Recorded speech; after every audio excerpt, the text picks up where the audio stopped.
Mike, turn your games down. Hi, everybody. Welcome to episode 291 of Games My Mom Found. I am Mike Albertin, and who's coming out of the darkness with me tonight? Sitting inside of his basement, Joe Butler sits at his desk talking about the infamous Alan Wake 2 game. I'm Joe Butler. I am the Herald of Darkness, Phoebe Stanton. That sounds accurate. I've been trapped in this Skype conversation for what felt like an eternity. It's Nate. That is fair. God, he's such a bad writer. Oh, man, he is. I like his writing. Like when he's describing towards the end of the game the New York cops looking down on the city, it's just like, ugh. So, Mike, what are we talking about? We are here to... I got distracted. We are here to talk about Alan Wake 2, developed by Remedy, published by Epic Games, and came out in 2023. And there will be full spoilers for Alan Wake 2. Not the DLC, but I wouldn't guarantee that there won't be comments that shouldn't be made. So just be warned. I normally don't say spoilers, because if you're here, you know what the hell we do at this point. But normally it's old, but this game is newer that I want to put that in there. Are we spoiling the final draft ending? Yes. Yeah. Yes. Okay. Absolutely. Well, I actually don't know what it is, too, so... Oh, you didn't watch it? I was supposed to, but then this thing called time happened. I went, oh, shit, and it never happened. So No, I understand. If you don't want us to spoil it, we don't have No, to. I do. I wanted to watch the video. I wasn't going to play the game again. You crazy? I don't want to play this game again. How dare you, sir? No, When I you know was- what? I don't blame him. This game's spooky as fuck. Well, It is. Okay, I have made comments before on this show, and you guys know Joe knows the kind of games I hate that bother me. One, I don't like inventory management. Okay, check. I mean, not that bad in here, but it's there. I don't like when I don't have control of a horror game with save states. Check. That's there. I don't like feeling helpless in a horror game. Check. That's there. And my issue is I don't like a game that has forced me to play on my TV when I can only play it during certain times, have to hog the TV for my wife. Check. That's there. So you put these different combinations and I'm scared shitless half the damn time because the game is unsettling. Check that too. So great fucking game. This is a game where I would have happily sat with a friend and watched them play, and I just sit there and enjoy it that way. You know what? This will hopefully be the only comment about the DLC. Mike, you're going to fucking love it. You will not feel underpowered. Ever. Okay. Yeah. That, I mean, I do play a lot of horror games for the show, and one time of the year. But also, if anyone's ever noticed, there's a reason why almost all of them are older that I have complete control over. There's a reason. Have fun with 500 shotgun shells. I would have fun with 500 shotgun shells. I mean, that was one of my issues with this game. I felt underpowered. I mean, I get it. I mean, it was it's a survival horror game, but also I have to put this in the emphasis. Alan Wake is one of my top 5 games of that generation of 360 PS3. That is probably top 3, top 5, top 10, somewhere in there. I don't want to figure it out, but I love Alan Wake 1. And this game is a different type of game to Alan Wake 1, and that is hard for me. You also have to remember that this is a game that is written in the style of a horror novel instead of a horror game, technically. And in horror novels, you don't really ever see the main characters have guns. I was also going to say, too, I think at the end of Alan Wake originally, he does say that the story is shifting from a thriller to a horror. So I think they do tease that at the end of Alan Wake 1. Yeah, but that was... I mean, here's the biggest elephant in the room with this game is that it took them 13 years to be able to make a sequel. So who's going to tell him? I know why. No. Who's going to tell him? Nate, Phoebe, we made this joke. Which one? Mike, how does it feel playing Alan Wake 2 and Alan Wake 3 at the same time? Oh my god, yeah! Oh, because of the 2 books, Initiation and Return? This game's basically Alan Wake 2 and Alan Wake 3. Like it's Alan's Control 1.5. It's also a lot of other stuff. The Alan section is very much Alan Wake 2, and then Saga's section is also very much Alan Wake 3. This is a Max Payne reboot. I mean, to be fair, the one time when Alex Casey is in person, when Sam Lake is impersonating Alan Casey on the talk show, oh, that's fucking weird. The way he talks is 100% Max Payne right there. 100% Max Payne reference. I felt the rain come down on my face. He's doing the dance that the fucking guy in the other place does in Twin Peaks. Does he? Yeah, when they're talking about how it's going to be the journey of Alan Wake, the musical, and Sam Lake has just got his arms in these like little, like up to his body like raptors, and he's dancing. That's the fucking dance from Twin Peaks. Oh, okay. I've never watched it much. Oh, you should watch Twin Peaks 1 and 2, season 1 and 2.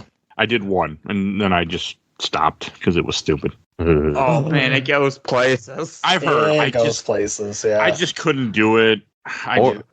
Or you could play the better version. Just play Deadly Premonition. I did that on the show. So is it weird that Deadly Premonition is not Steam Deck verified? It works. Oh, that. Steam Deck. Oh no, it that does? game. Pretty sure. No, it does not. That game doesn't even work on PC. You might as well just buy the Switch. That's Just fair. buy the Switch port. I mean, I did get it to work on my PC, but if I remember correctly, it had a lot of whenever the car ran, just that happened nonstop. So I just muted the game and played it that way. So because I didn't have a choice, because it was just some weird glitch that it always. But I guess I didn't have a Steam Deck yet when I played it for the show. I forgot. Yeah, I think the PC port of Deadly Premonition doesn't support a controller too either. So What? No, it did. it did. Okay. Yeah, no, it did. So Anyways, Yeah, when I was like, oh, Mike is going to love this game. And then I got to Return 5, and I was like, Mike is going to hate this game. yes, you are correct. So we should do our memories with Alan. I mean, there's not much to say for Alan Wake because this just came out, but I just want to talk about Alan Wake as a whole in the series. So I'll go first real quick, kind of like what my idea is. So as I said a little bit ago, I love Alan Wake 1. Played it 3-4 times at this point, and probably going to be a 5th soon because I just for the show eventually someday. And I played American Nightmare when it came out. Played it not that long ago for the show. Like I just always loved Alan Wake, and then I didn't play this because I didn't have the system to play it until you guys convinced me to. Well, my wife bought me a PS5, and then I'm like, oh well, fuck it, let's. And then I actually paid $60 for this game, which is unlike me, and played it this past week. Phoebe. This was one of the first M-rated games I bought. This is actually one of the Alan Wake 1 is one of the first 5 games or so that I bought with my own money, and since then it's been one of my top 10 of all time. Joseph. I agree with Phoebe. Top 10 horror games. I love horror games. Whenever they announce this, I want to say legitimately my next paycheck. I think like whenever they announced it was coming out in a month anyways. So I just went and pre-ordered it or bought it on my PlayStation, and yeah, I did not buy the full season thing because I was like, I'll wait till it's on sale. Because usually whenever the DLC comes out, they put it on sale, which they did. So I just did that. And Nate. Yeah, it was a dark and stormy night last year when I booted up my PlayStation 5. No, I got this for my birthday, and I played it over Christmas, like throughout the month of December, I guess, but like specifically when I was off around Christmas. And great vibes, great game. I think I demanded the day that this came out off. I just started it at midnight. They allowed you a day off? You need to do it a year in advance, yeah. All right. I mean, Oh, also, it won't surprise anyone, but I got the platinum for it. Oh, you're saying. I'm assuming that wasn't easy. That was like my first playthrough. I was just enjoying it so much. I was like, I'm just going to get the platinum before I even finish this game. Like, It's not that hard of a platinum. it's not. Just, I had to look up some guides to find the lunch boxes. But no, it's real simple. Well, you can see get that. You can get that one keychain that tells you where all the collectibles are. Yeah, I didn't get any of that. I didn't care. I didn't go for the collectibles in this, if you guys can believe that. Crazy. I was just trying to get through this game as fast as I could, partly for time, partly because I was just... So I like certain so this game's broken up into Alan Wake chapters and Saga chapters. I have found out that I really, really like the Saga chapters, especially when she's not fighting anybody and you're just exploring the town. And that's what I enjoy. It was the combat I did not enjoy, especially in Alan's chapter. Well, some of those shadows, you can't tell if they're an enemy or not, and that's pretty much the point is they're indistinguishable. Yeah, no, I mean, I get that, but I didn't like it. And I know you're not supposed to like it. Like, I wasn't supposed to be like, oh, this is great. Like, no, it was supposed to be annoying and terrible and frustrating. Real quick, Return 5, is that the hotel? That's the old folks home. Yeah. Oh, Cynthia, okay. Yeah, you guys were not wrong. I fucking hated that chapter. We're not wrong. So On the combat, like I loved the combat when I initially played it, but on this, on this playthrough, I found myself a little more annoyed by it, especially those shadow enemies. Like, it just... Because I was like, oh, I know that a lot of these are fake, so I'm just going to run by. And then all of a sudden, they were just, like, on my ass, hitting me with a pipe. I'm like, okay. The problem with the shadow stuff for me is the first time I did it, I thought I was just using my flashlight and, like, every shadow was in my way, not realizing that the fake ones don't even hurt you or do anything. Yeah, you can just run through them. That's like the best way of telling which one is real, which one's not, is you can actively run right through them. You're not wrong.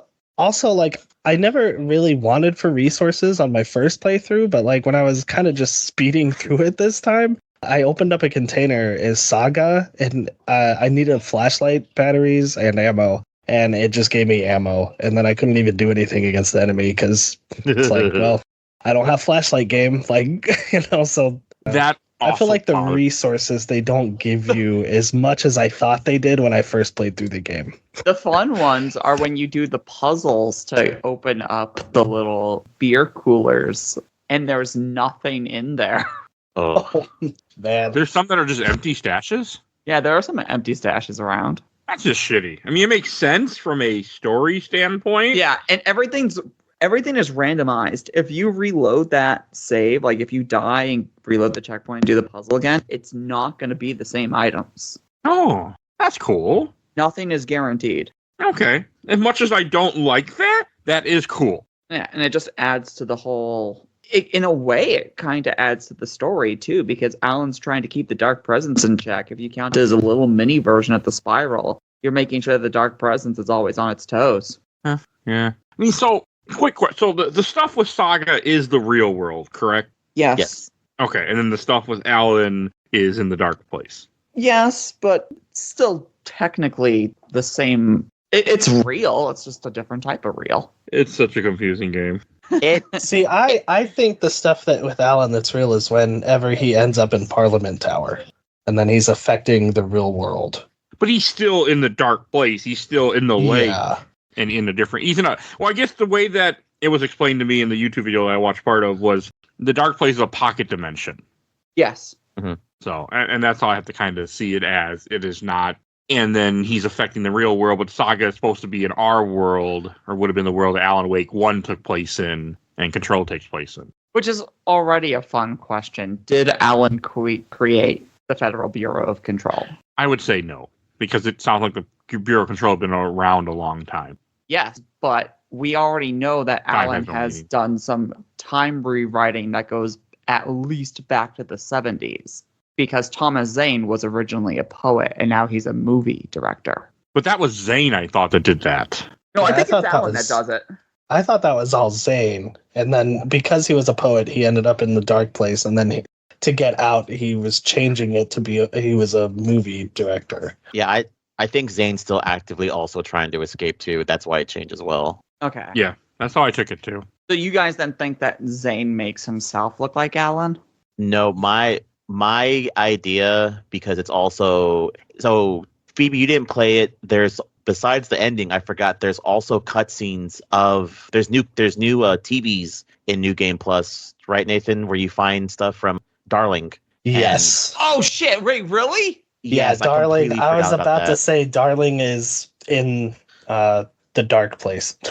Yeah, you That's you cool. find you find basically where he what you find out what happened to him, where he's listening to radio transmissions, and I think he ends up fighting Zane. And my now theory is that Alan is the love child of Zane and Darling, because Darling sounds like Alan and Zane looks like him. There's a fun TV spot where Darling hears Alan come through the radio transmission, and he's like, "Who is this?" And he goes, "Why does he kind of sound like me?" And it's like, that's so good. Mike is about to hear the worst question ever, but who got M-pregged in that situation? Darling. Because Joe and I talked to this on the side, and my theory was that Thomas looks like Alan because Alan specifically wrote that in and then made himself forget to add more mystery to the horror story, which gives it more power against the dark presence. I mean, okay. It's very strange. It's just a very, very strange story, and it took me a bit to really accept it. And really get into what I was playing. Yeah. I wish I could have watched this and not played it, because I was on edge constantly while playing this game, and the constant jump scares of a face in the black screen, screaming at you for a split second, really isn't nice, by the way. So I want to kind of try to go by this chapter by chapter. Mike, how'd you feel about playing the opening as a big fat naked man? Very, very confused. It made sense though. I was actually. Did they say it's Nightingale whenever you're running through the forest, or No, they don't say it? They don't say it until They say it you're way investigating later. it. Yeah. I mean, I figured it out pretty quickly, but yeah, they don't say shit. And all I can say is rest in piss, motherfucker. I'm glad you're fucking gone. God, he was such a douchebag in the first game. He's such an asshole in the first game. I mean, he had it coming. So He gets to die 2 horrific deaths. That's great. well, I mean, I'm assuming if you're a Taken, you're not there anymore. So you're just a host for the darkness.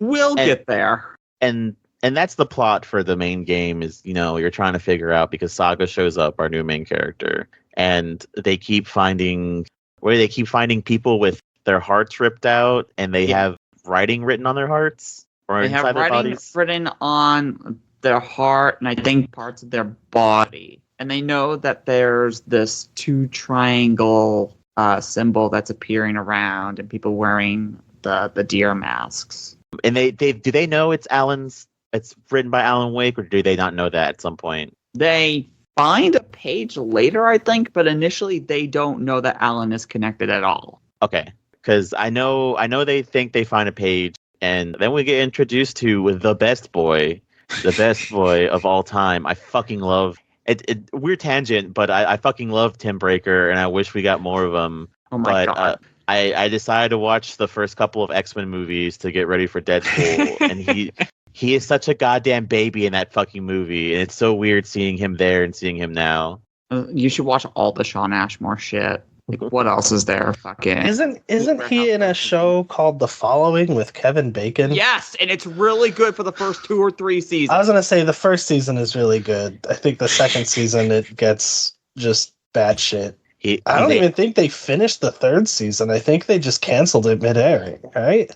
No, they finished it, but it was on a massive cliffhanger because they decided to keep going after they killed Joe off. Yeah, first season of The Following is amazing. He is also a main character in a cop show, but he's a defense lawyer who fucks with the police, and I'm like, that's fine. And He's also in The Boys. Is he in The Boys? Yeah, and the best part is he plays their version of Pyro. Oh, that's funny. Okay, That's is cool. pretty good. So this is a bit spoiled, but he's the guy from Quantum Leap, correct? Yeah. No. No, that's Scott Bakula. Quantum Break. No, it's not Quantum Leap. Quantum Break. Break. That's why his name is Tim Breaker, because it's Time Breaker. It's so obvious. No, what are you talking about, Mike? That's not him. That's Tim Breaker. Okay, because I mean, Quantum. They don't have the rights to Quantum Break, correct? Like that's one reason. No, they can't why. use Jack, or the main villain from Quantum Break is named Mr. Hatch, so you have Mr. Door. Well, I thought they also did that because what's his face died. Lance Reddick. Yeah, Lance Reddick died. Yeah. Yeah. Well, they were Which originally going to get Lance Reddick for this game, but they couldn't. Yeah. He sadly passed away, so instead they chose, I don't know the actor's name, but he's Martian Manhunter on the Supergirl show. He is, isn't he? I knew I recognized him. Which, by the way, the actor for Mr. Door is incredible. One of my Yes. favorite characters He in the game. So when I do play Quantum Break, like that's supposed to be a reference to Quantum Break, then the whole thing with Mr. Door and stuff. Yeah, like half Yeah. this game is a reference Okay, to Quantum Break. We're Well- getting there in November, so okay, we can come back I to do that. want to posit that Mr. Door has some connections to Saga as well. That's all That's but so told obvious. to you. Yeah. So do you think that? I mean, I've never played Quantum Break, but do you think that they would have done that with the villain of Quantum Break and been like, oh, this is Saga is related to him? No, I think that them being able to make him into a separate character is what does it. But the game, both this game and Technicality and Quantum Break, spoilers a little bit, as a whole, kind of deal with multiple timelines and multiverse theory. Okay. So I think this is just a different version of Mr. Door / Mr. Hatch as a kid. I'm looking forward to getting to it. Also, like, another thing that has to be said is that the reason why this game took 13 years, I'm assuming, is because they didn't have the rights to it for a while because Microsoft wouldn't give them up. Yep. Nope. Yep. Yes. So we wouldn't do anything with them, but we wouldn't give them up because Microsoft only has the best intentions, Mike. no corporation has the best intentions. Mike, they released Hi-Fi Rush and then they shut down the studio. They're doing the best they can. Stop. Why would you hurt me that way, Nate? Goddamn. It We want sucks. studios that earn us rewards. Hey, look, an award. Yeah.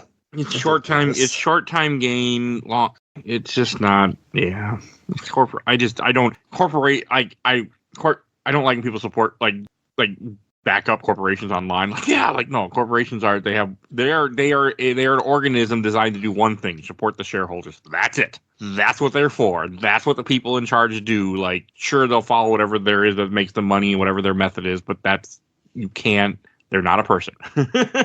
They are an entity.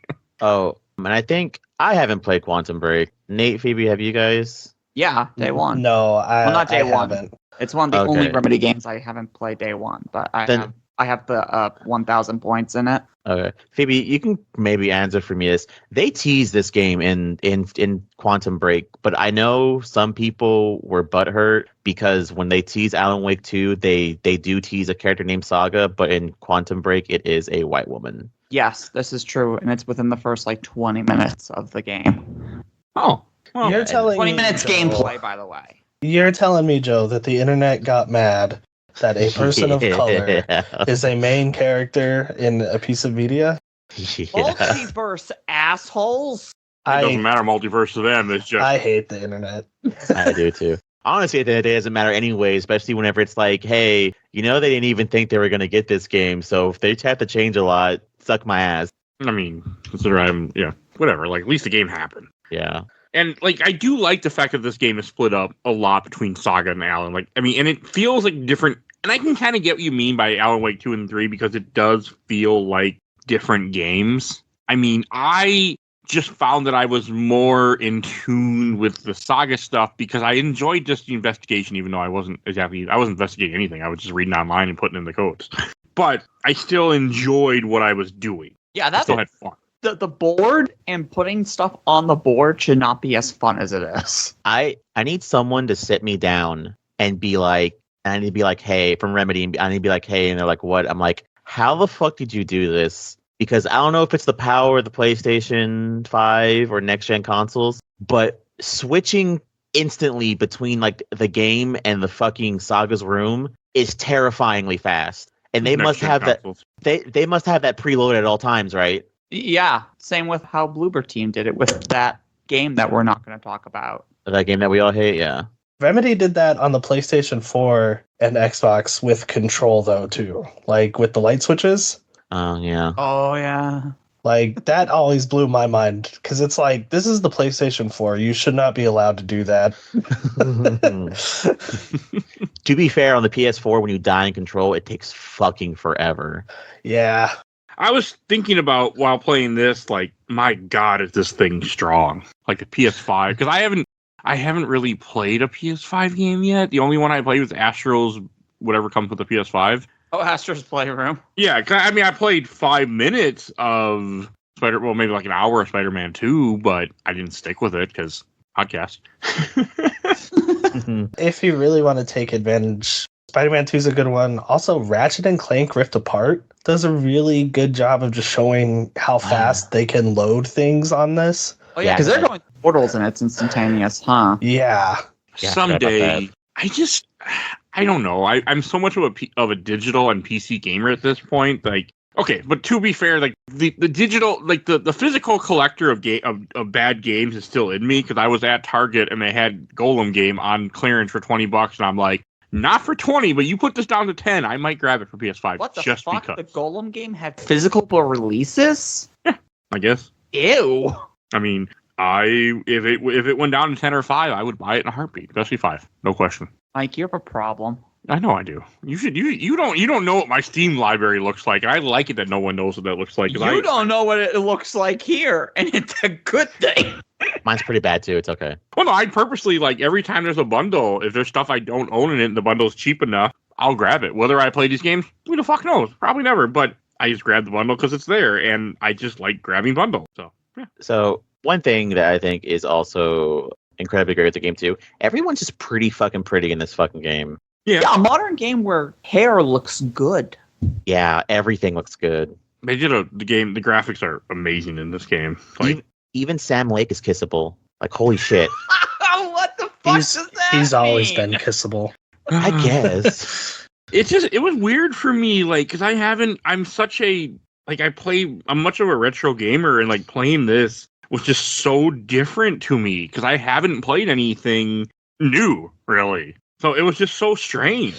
I mean, I couldn't believe what the PS5 could do. That's how you know you play a lot of old games.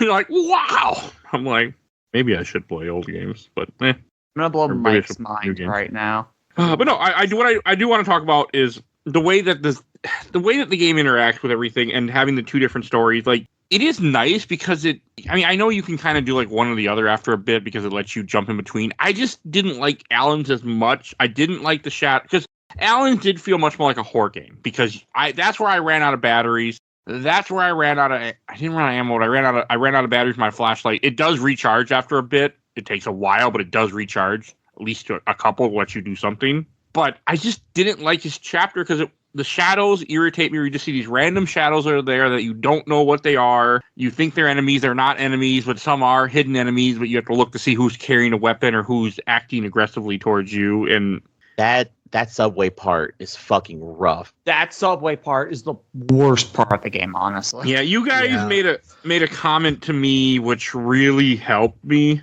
get through this because I got into the subway. And I'm like, this is like, I hated it. And you're like, you got through the worst part of the game. It will get better. And I needed that because I was really frustrated after that part. What's the phrase? That is the worst Alan part. The worst saga part is the boss fight against the two cops. Okay, that was also hard. And I was like, I'm playing this on story difficulty. Why is this hard? Because it doesn't tell you what the mechanic is. Well, the internet did.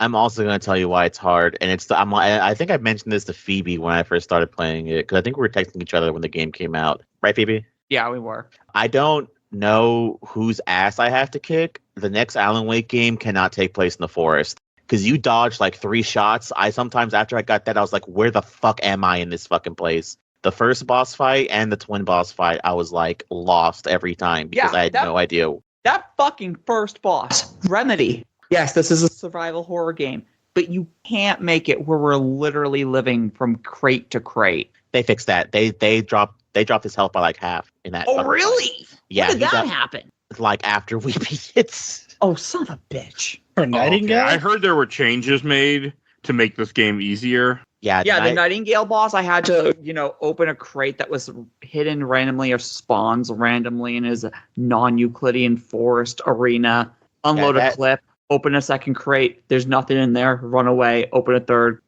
crate, there's a clip, unload it, look for a fourth crate. It's awful. That Nightingale boss fight was fucking rough originally. I think when I beat him, I had 0 health and I had like 1 bullet left. And like no batteries either, right? Yeah. I died a couple times on him too, and that's why I was kind of like, because when I play a game in the easiest difficulty, I don't expect death. I expect nice, friendly gameplay. Fair. This is that's what I'm playing. This is a very important question. Did y'all shoot him in the pee-pee? Oh, no. Yes. Not on purpose, but I'm sure I did. I texted Sam Lake. I said, it's not a one-shot kill. I think the game is bugged. Did you really? No. I mean, you could have tweeted at him. I did. I did shoot him in the PP, but I was like, dang. Just been great if he was like, I can't go on. It's like whenever you play RE2 and you see Mr. X for the first time and you like fucking shoot his head off and you get an achievement for it. Yeah, no trophy pop, nothing, just disappointment. That's funny though. I don't know. I might have. I was just shooting him, just trying. I mean, I wasn't really paying attention. I was just shooting. No, that fight was hard. The 2 deputies were really difficult too, and I'm glad to know that it wasn't just me because I looked online. It told me what to do, but I still didn't understand the concept until like my 2nd or 3rd attempt, and I'm like, because I kept dying on them because they don't stop spawning. Even on New Game Plus, I was having issues with them, and I died a couple times. I was like, dang, this boss fight is not fun. No, it really wasn't, and that sucked. because it was really frustrating me. So going into more of it too. So after the first chapter, you kill Nightingale and Alan shows up.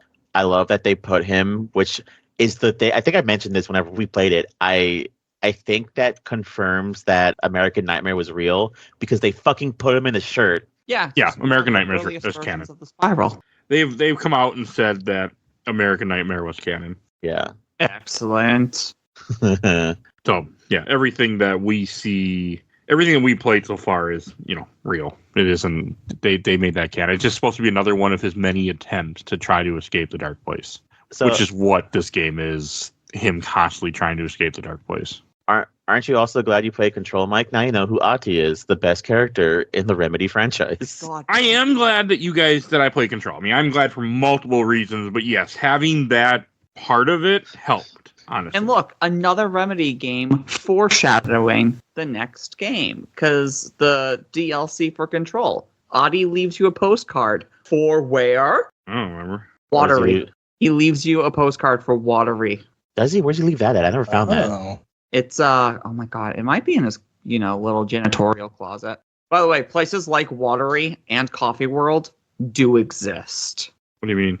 I mean there are towns that are that small and are just wooden shacky. Hey, you live in a state with probably a few of them. I can confirm this actually.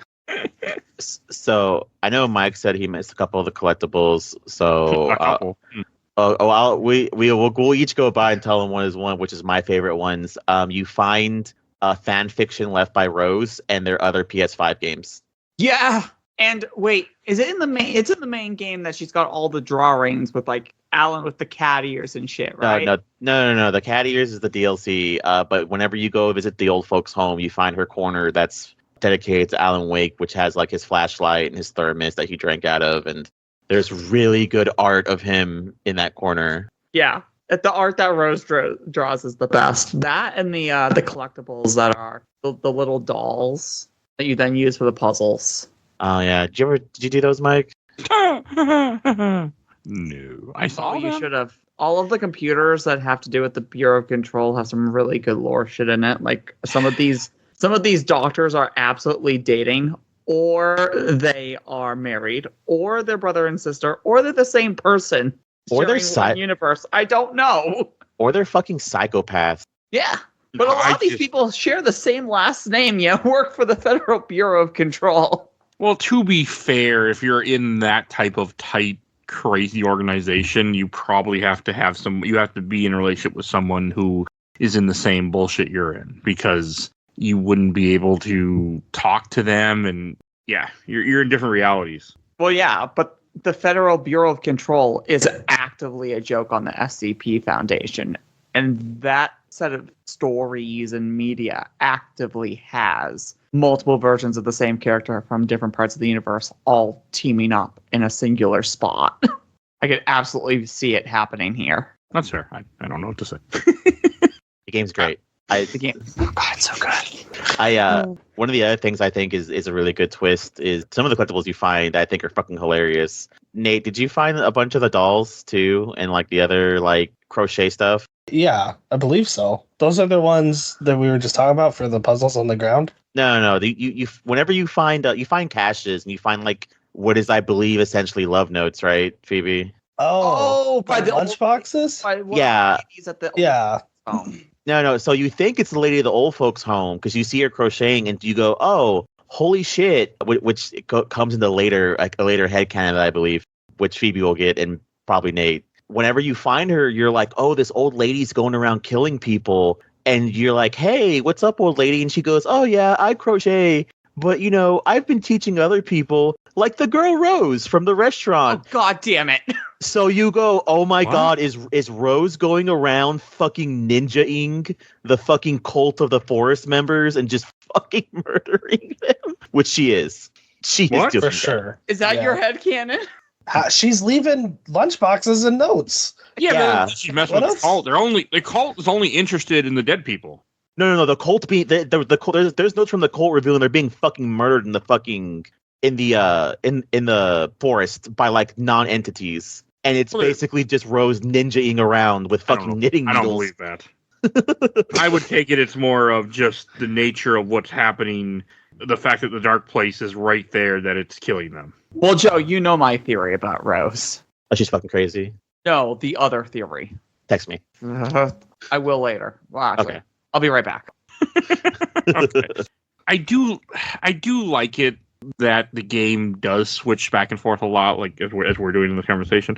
Whenever I got to play Saga, I was always happy until like I said earlier, until I had to pull out a gun. But there were still good moments. I mean, some of the tension for me was taken away because I had the internet and I could go, oh, look, there's nobody around here. Okay, don't worry about it. Like I knew there wasn't enemies, so I was playing this game wrong, but I had to play it wrong, or I don't think I would have gotten through it or as quickly as I needed to, or as enjoyed it as much. Because like I do explore in horror games, I always try to explore everything. But one thing that would keep me from exploring, they would say, "Oh, go up to this lighthouse and there's 3 enemies up there, and you'll get some ammo." I'm like, well, I don't even have that much ammo to begin with, so I'm not going to sacrifice ammo. I'm 3 guys to go get more ammo. I'm just going to avoid that whole spot.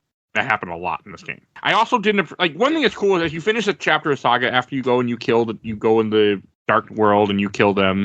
And then the areas that were flooded are unflooded. The enemies don't despawn. So even though places that had enemies, they're still there, which I did not like. I thought they should have despawned as you cleared the darkness from an area, because then you could explore peacefully. I get why they didn't do it, because they still wanted you to face the enemies that they put there. But to me, I'm like, I should be rewarded now to explore to my heart's content without having to fight, and I would have done it and got more items and gotten collectibles. But when I there was a couple of times where I saw these people and I heard them talking, I'm like, yeah, we ain't going there. We're just leaving, because I just didn't want to combat. Joe, check your phone. Okay. So that was part of it, and that's what bothered me, because there were multiple times I ran out of equipment. I'm like, and I know that's classic survival horror, but I did not like that happened to me. Same thing with Alan. There were a couple times where I was running out of stuff, and I just wasn't. I also have an issue in games. I don't like when enemies don't drop ammo, or if you don't have a way to really kill them. Because in this game, you have a melee, but it's not that great. Yeah, and if you don't have flashlight, you can't kill them. If it helps, there is a keychain that you can find, or one of the things that you can equip. It does make enemies drop ammo and other resources. It helps a lot. Okay. Again, it's just horror games are not my thing. And that's something that I always have to specify when I do episodes like this. Like, I have to let people know, like, yes, this is just not my style. I was going to say, too, I think that was my mistake. I think I mentioned in the group chat. I legit thought there was crafting in this game, but that's my fault, because all these fucking horror games, I don't know what RE2 did, Remake 2 did to the fucking society, but, like, everything's just like that now. And I'm just like, please. I need something different. And even playing like Remake 4, I'm just like, I don't want crafting in this fucking game. Why is there crafting in these games? Is there crafting in Remake 2? I thought it was just in Remake 3. I think it's in Remake 3 also, but I can't remember. Well, Remake 2 has the inventory system, and then they had that. Remake 2 is the one where introduced, like, you can use the arrow buttons to hotbar your weapons. And now everyone's doing that now. Well, that's a good thing, though. Well, that was in 7. That was in RE7. Oh yeah, that's true too. Yes, yeah. Joel's also in the dark place. Her time has no meaning. Yeah, a lot of these games start to bleed together. Yes, yeah. They do have a lot of mechanics from each. Resident Evil 2 is still the most terrifying game remake I've ever played on this podcast, though, for me. Are you gonna play Village? Who knows? To be honest with you, it's gonna fuck you up. Well, I haven't even gotten to 5, 6, 7 yet. Like. Yeah, but 5 and 6 are fine. Yeah. I want to play 5 and 6. I played 7 like before. I just haven't played for this podcast yet. But eventually, I'll get there. 8 has one scene where I turned my headphones down, I turned the TV volume down, and I did it with no audio because it was in the middle of the night and it was terrifying. Is it the second area? Yeah. Okay. Is that the dollhouse? Yeah. Dollhouse. I know a little bit, but when I get there, I can already tell you right now, it will be the way I play a horror game with a guide. But that will be the most terrifying game you'll ever play. It's gonna be a while, because this year I'm doing Revelations 2 Resident Evil, but I'm really slow at doing Resident Evils on this podcast. We were really fast at it one time, but then other people left, and that was the end of that. So Revelations 2 is a good game. I'm looking forward to it. Great. I never played it, so I'm looking forward to it. I mean, you'll never do anything else with it. No, I know. That's fine. It's whatever. It still doesn't mean it still exists. I still want to play it. I mean, I like horror games, but I don't like it where I feel where I don't have more control. I like my actiony horror games more than my spooky horror games. Like, for example, one thing I want to talk about in this game, I have, and I'm gonna educate you guys too for information you didn't ask for. When you're doing the one saga chapter where she goes to the nursing home, which I did like, by the way. I did like how they converted a mansion essentially into a nursing home, but at the same time, it had stairs, which no nursing homes will have stairs. I think they had a lift, didn't it? Did it have an elevator? I didn't see one. No, like a chair lift around the stairs. That's still unsafe. I don't remember. You have to have an elevator. I don't think it does. I don't think it's either, but I've seen those people like that. Also, the wellness center. For those that don't know, that would also be called a transitional care unit or a rehab. Would be some other words for it too. It's also called a fucking nightmare of a place. Okay, one thing. Yeah. One thing you guys have to remember: this is made by a Norwegian guy, so he says this is what he thinks American healthcare is like. So it's fine. Well, it's worse than that. Well, the part with that's funny, by the way. But no, the part with like the house, I was just like, wait a second, they wouldn't be like, you can't have stairs. Old people don't like stairs. Hell, my mother-in-law, who's 70-something, 72, doesn't won't even go upstairs. Like you don't have this in a senior apartment. I know for a fact. So it made me laugh. Yeah, but in the retirement home, we meet one of the other best characters in the game, Pat, the guy who is obsessed with the jerky that totally doesn't exist. Isn't Pat the guy that had the radio show? Yes. Okay. I had a fun side thing. When I saw that, I thought of me because I'm like, yeah, if I keep going down this road, I could see my ass being 90-something sitting at home still recording podcasts about whatever. Like, It's just the fact that he thinks that this jerky exists, but then it's the eccentric flavors. You know, there's buffalo flavor, buffalo teriyaki flavor, and their brand new flavor, teriyaki by itself. He could have dementia. It could be that's what they're. That's absolutely what it is. So, because dementia really messes up a person to where you do hallucinate a lot, and you'll live in your own world, and part of being a caregiver for that is just accepting that and being in their world with them and not trying to convince them like, no, Michael J. Fox is not the president. Sure, he's the president. Let's keep going. It doesn't matter. Like, you just have to live in that world with them. Well, welcome to Games My Mom Found in 2064, where we're joined by Malk Albertin, who watched someone play Alan Wake 4. Yes, that's joking. That's going to take 40 years to make 2 more games. And this episode is dedicated to Joe Butler, who had a heart attack halfway through that game. Okay, hold on. You mean only one more game, because we've already played Alan Wake 3. There'll be an Alan Wake 3. I don't want to hear it. I agree. I get what your joke is. I do think for sure we will get a third one to wrap up the trilogy, and I hope that's the last one. I know we'll probably get one more Alan Wake game, but we're not done with this universe. Like, it'll go off of him, and we'll get some new main character and things Control like that. 2 will be the final game. I don't even think that, and you know why, Phoebe? Well, I think it's because money. I mean, this is something that makes them stand out as a studio. Why would you stop doing it? Mm-hmm. You know, I mean, like when the Max Payne remakes come out, I guarantee you there's going to be some reference to Max Payne being Alex Casey to what inspired Alan Wake to write Alex Casey. There's going to be something in there that ties Max Payne to Alan Wake. Do you want to know why they shouldn't do that? Because every other company has been trying it for the last 15 years, and everybody else is already sick of it. Look at the MCU. The MCU is an issue of we're just going to pump out content, and we don't care if it's good or not as long as we make it makes money. And then it doesn't make money. That's different. But yeah, I mean, you can, as long as it's subtle. It's going to be subtle stuff where it connects, but you don't need it if you don't want it. Where the MCU became too dependent, where you needed to see everything else to understand what was happening, and they pumped out too much content too quickly, where even big fans like me got burned out. Yeah. Where this, hell, I mean, it takes, 3 years for us to get another game? Like, Control was, 2019? This is 2023? Like, they're far enough apart that you won't get burned out. And we're getting there, too, because I think Remedy does. People are realizing Remedy is a good company, and they're finally having their own money. Like, I think that Control multiplayer game is supposed to be coming out at some point in the next couple of years. I think it's the next couple months. I don't say confirm anything until the trailer is released. I mean, they released a bunch of concept art, but that's who's to say if it's even halfway done yet. Yeah, and we're supposed to be already, because there's the multiplayer game, and then there is an actual confirmed Control spin-off, and then Control 2. One of them got canceled. Fuck!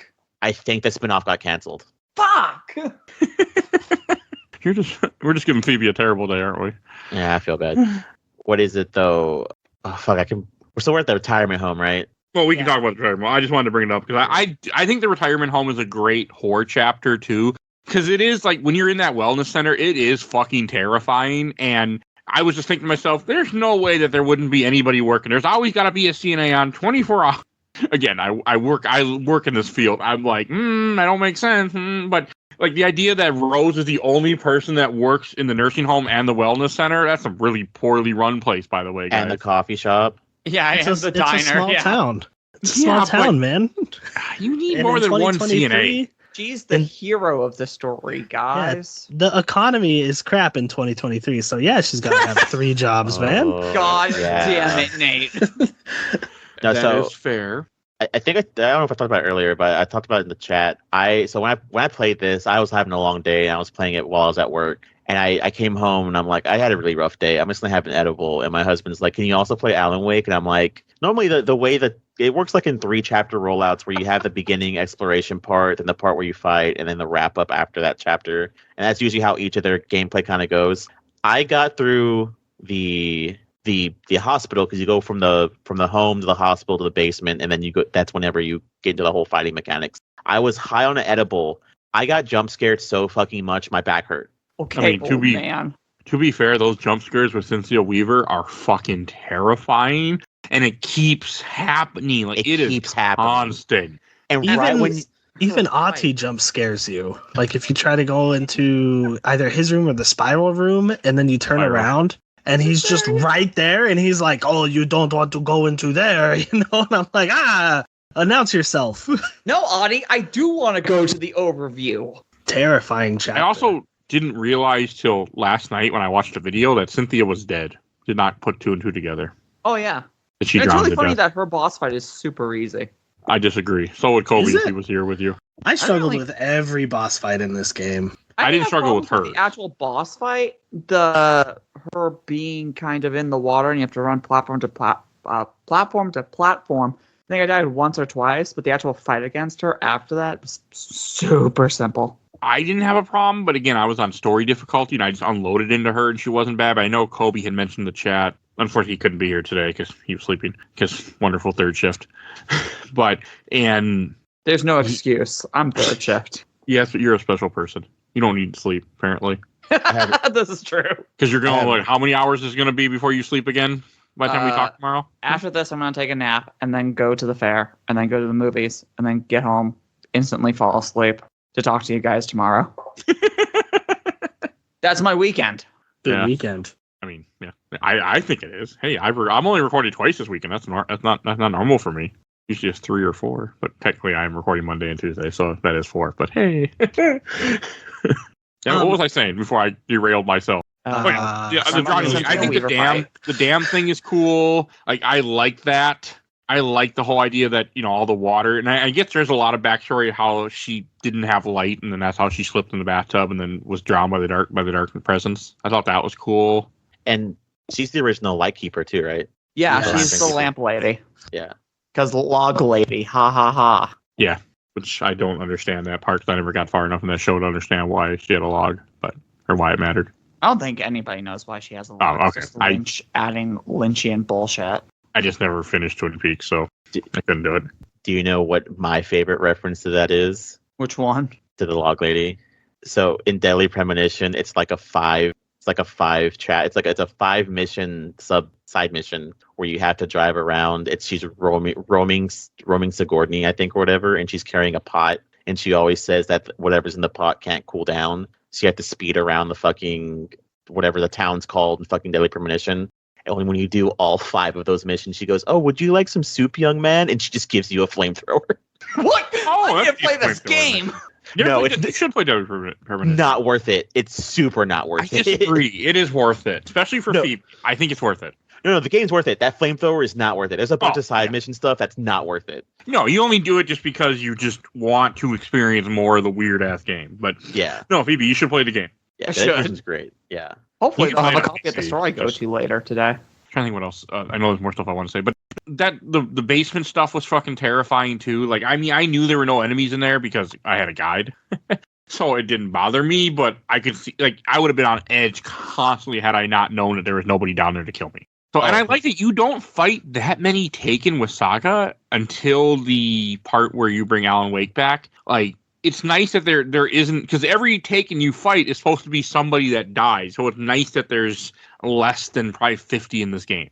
Yeah, when you bring Alan Wake back. Yeah, I know. We'll get there. But I do appreciate that it isn't as, like, that it isn't like a crazy game where you just fight. Like in Alan Wake 1, you fight an insane amount of Taken when you think about the fact that they're all dead people. I didn't think about that, so it didn't occur to me. But in this game, it makes you know that every single Taken is a guy that came back from the dead. So yeah, and before that, Saga's just shooting members of this town who are in the cult. Yeah. Killing the allies. I love it. Yeah. Oh, yeah. I mean, to be fair, they're trying to kill her too when they see her, so. Well, it goes both ways. I think they're taken whenever you fight them, right? As she is, because like they're not the first one in the diner, because that's before Alan comes back. Not the diner, but the rest stop where you get the deer jump scare. Yeah, but you have to still do the flashlight, don't you? Yeah. Yeah. You're technically still a Taken. Oh, maybe it is a Taken then. No, yeah, they reveal that like I think they've been doing the ritual. They've been doing the ritual that goes on, and I think it's the first time they've done the ritual on someone who has like the Alan Wake manuscript in them.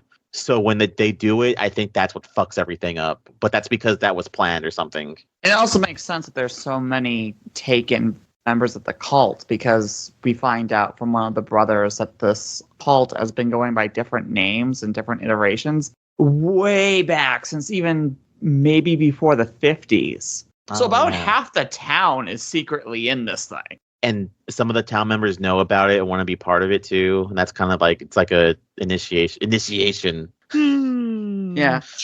We're actively on a public computer listing out which people we think should join us, who we're going to initiate and who we're not, because they're a little too crazy in the head. And it's like, what are you talking about? Well, it is a small town. I think small towns are different like that too, though. Everybody knows everybody's business anyway.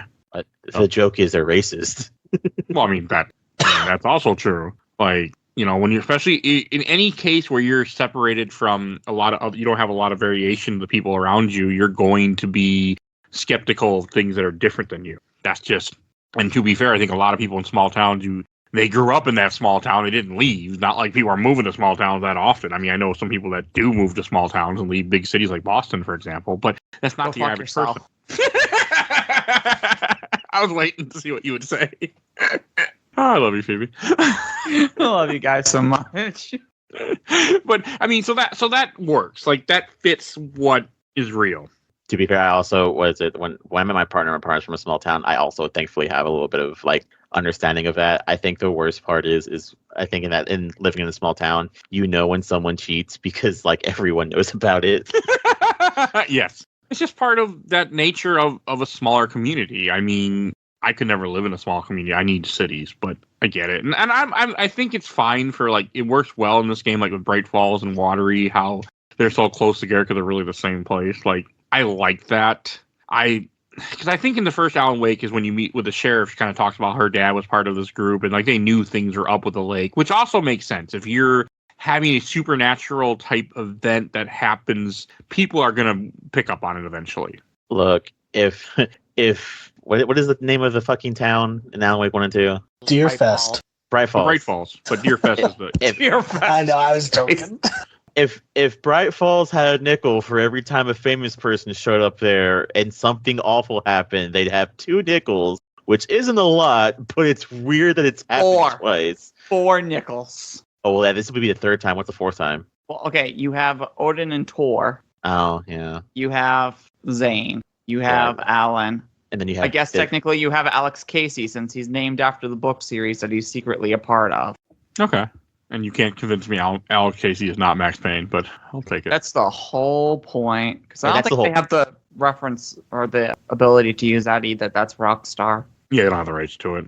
Yeah, because that scene where you get the gun as Alan and that whole like monologue goes on, I think when I talked to Phoebe about it, Didn't you say that's like word for word, like something from Max Payne? I've never played Max Payne, so I wouldn't know. It is. But I said it. I've heard some of the monologues from Max Payne and lining up the spotlight with the billboards around the dark place and hearing the different monologues as collectibles. Jesus Christ, that's just Max Payne. 100% Max Payne. Nate, have you played Max Payne?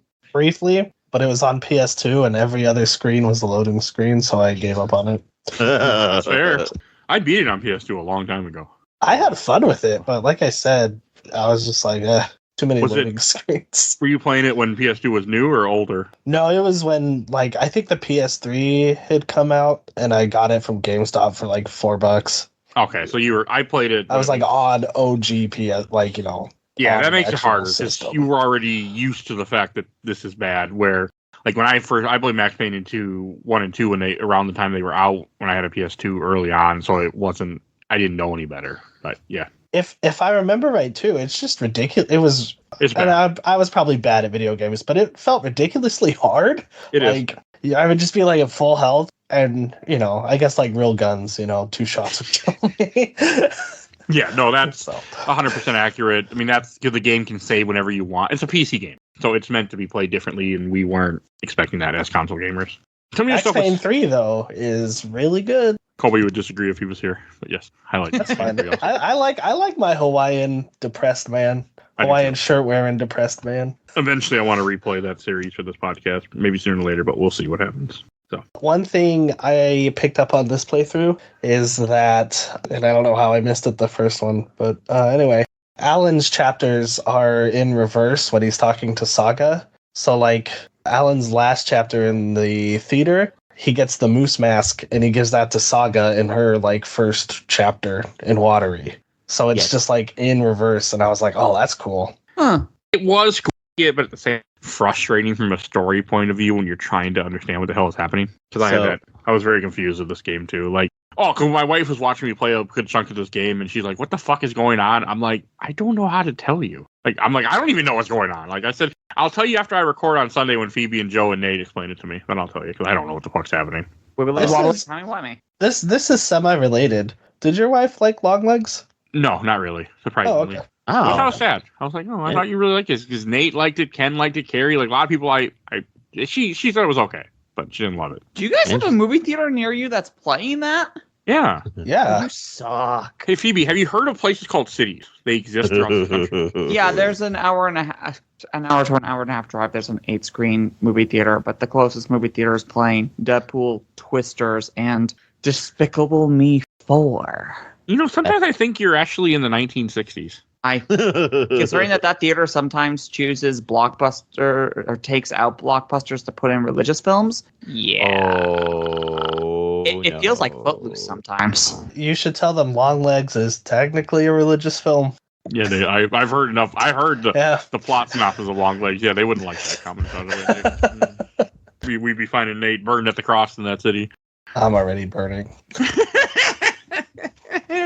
So, what is it? One thing that I think is really weird, which goes into I don't understand. What really makes me say I don't fucking understand what's happening in the game, and it's not confirmed until they released it. The physical version of the game, it has been confirmed that Alan Wake's lamp is it's a statue of a woman. It is his wife, which doesn't make any fucking sense. Oh, timey-wimey. Well, no, because he had it sort of does. No, because it's Thomas Zane's lamp. You could have rewrote it to make it look like his. Yes, he's that's what reality. I'm going to go with that part. Maybe Barbara looks like Alice. I mean, in the first game, she definitely doesn't. Well, yeah. But also, apparently in the first game, Thomas Zane looked like was played by James McCaffrey. So rest in peace. Yeah. I'm going to take it as he rewrote it in the Dark Place and changed things because timey-wimey. Yeah. Not to mention the lamp isn't exactly a real object because it went into the dark place. No, the lamp was what Cynthia has, but at the same time, the lamp was also then thrown into the lake. So it went to the dark place with Alan, so therefore it could be changed easily. Because the item that comes out of the lake is probably not the same item that went into the lake. Yeah, because his lamp kind of looks like an Oscar, but the lamp lady's lamp is like a camping lamp. Yeah, like lantern. Did I misinterpret something? But like, Cynthia and Thomas Zane had an affair, yeah? Oh, yeah. 100%. Yeah. Okay. That's what All it's in the right. first game. Okay. Yeah, no, they had an affair, and then he ended, and she was in love with him, and he was also sleeping with Barbara. Then Barbara died, or Barbara was his wife. I can't remember. And then his Barbara was dumbass. his wife, yeah. Okay, then he did the dumbass, which again fits. And then you do the dumbass thing of, well, I could bring her back to life. Yeah, apparently you didn't watch Pet Cemetery or anything else. And Yeah, it's really weird that Alan is such a Stephen King self-referential thing that he writes himself into his own stories like Stephen King does. You have, I'm going to bring people back to life like Pet Cemetery. You have Alan doing a shit ton of cocaine sometime in the past, like King did. I No don't wonder they turned Thomas Zane into a director, because King directed a movie. Oh, that's true. I didn't think about that. And was on a shit ton of cocaine when that movie was directed. He was on a Had shit to have ton of been. cocaine At for a least. lot of the 80s. Well, and that to be explains a fair- lot of the stuff that he wrote. Next, Cocaine will keep you Alan awake. Wake is going to get hit by a van. Jesus Well, Christ, he's don't say that. Cocaine will keep you awake, from what I've heard. I don't give a fuck who you are. I don't give a fuck what universe this is in. I don't care how much of the Dark Place retcons it. You cannot convince me boring ass Alan Wake and Goofy Barry went out and did cocaine every Saturday. That is such a bullshit storyline. New York City. I don't care. Like, if Bill was here, I feel like he could credit Mick. Yeah, it's New York. Yeah, that's all he'd have to say, I think, if he was here. That's why he switches to coffee and drinks so much of it. yes. Because Fucking you're- jittery. Yeah, well, I mean, cocaine gives you a huge burst of energy from what I've heard. Like, I will never try it, but man, to be able to just be awake and work on stuff and not need sleep, that sounds wonderful. But then the part where you become addicted to a drug and you can also get arrested and die from a heart attack does not sound wonderful. But man, if I didn't need to sleep, Joke's on you, junkies. I do that shit naturally. yeah, but also didn't you tell me you were zoning out at places and didn't know where you were? Yeah, a couple days ago, yeah. Yeah, so see, you had the side effects. I want the no side effects. I want to be like the vampire from Twilight, where I just don't need sleep and apparently can fuck Kristen Stewart. So I'd be okay with that part. And be sparkly. You know what? I just don't go out in the sun. That's fine. I can deal with that. Stay away from the sun. You don't go in the sun that much anyway. The Games My Mom Found podcast has been going on for 70 years with the same host, and no one knows why. Unfortunately, I didn't start this early enough that I could go 70 years. I'll be dead by then, unfortunately. What's his special Twilight vampire power?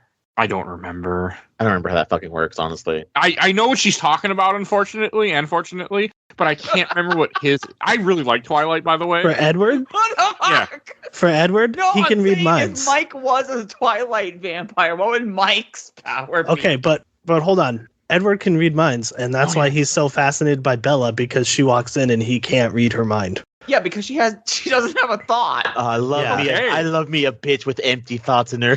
Kristen Stewart is hot in that movie. Head Okay, empty. I don't care. No, I'm a big fan of Twilight because, like, when I story corner for Mike now.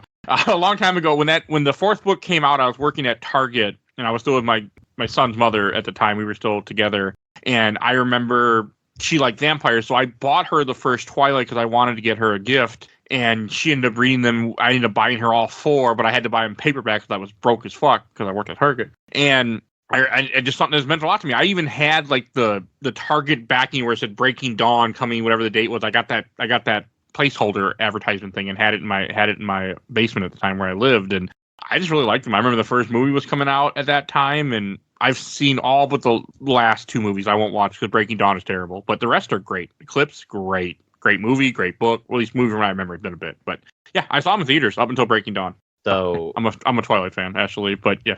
So when I don't talk to Phoebe for more than like 24 hours, I'm going to text her back going, Phoebe, how you doing, Loca? Just for shits and giggles. I would actually delete your number. So I want to talk about. I like Coffee World. I think it's funny that you meet these two brothers that are tour guides that own Coffee World that also turn out to be the cult leaders. Ivako, or what the hell are their names? God, it doesn't matter what their names are. They just do everything. They own a trailer company, like a movie trailer company. They own a Taekwondo place. They own a beer creating factory. They do everything, and I love them so much. One, Good Nate. go ahead. Sorry. I was going to say they own a sauna, but go ahead. one of my favorite things that made me laugh and also made me sad is when you're at Deer Fest and you're watching their review for Return, and he's talking about the pages, and he goes, "And now my brother will talk about it." And he just like looks over, and there's nobody there. That made me sad. That was gonna be my initial intro to this, was writing a fucking Games My Mom Found intro review. Oh, I also just it made me laugh because of how sincere that review of not the contents of the book, but he's like, and it's got a description on the back, and it sounds good. It has this really good picture of Alan in the inner cover. So that legit gives me proof the darkness does, like every this whole game you think like the darkness is a big evil powerful presence. That also gives me a firm belief this thing is legit an old man eldritch terror and has no idea what the fuck it's doing. Because like you're telling me you had Alan write a book, but you don't know what it wants to be. So how do you make the world be fake? Oh, we're just gonna have this guy describe the outside of the book. Really? Yeah, I mean I don't know what the fuck I'm doing. He hasn't written it yet. Well, yeah, because we already know that from the first game that the dark place / presence needs artistic people to tap into it to gain any amount of power. It doesn't have an imagination. I like the idea that it's an eldritch horror type thing that just exists. I mean, I like that. I could sometimes I kind of like I wonder if we do have things that exist in real life that we just don't realize like that. Oh, yes. Like the amygdala from Bloodborne. Funny you mentioned that game, but like I mean I have one of my I shouldn't say beliefs. I don't, but I like to think it could be real. Sometimes I do wonder, like the fact that there's like a parallel reality of our own world that like when things disappear and you just can't find them all, so they just reappear. Like, do they fall into a different dimension that exists parallel to us, where we're just like what could have been type of things for? I don't know. So one of the things I always wonder about. I mean, again, I don't. The back rooms. That's called ghosts. You have ghosts. I mean, I do believe in ghosts. So. Oh, me too. Like ghosts will move stuff. Yeah, no, I completely believe that. I have had things happen to me that I can't explain in any other shape or form other than that idea of ghosts. I've had weird shit that I've seen throughout my life, so I completely believe in ghosts. Yeah, ghosts. You should do cocaine about it.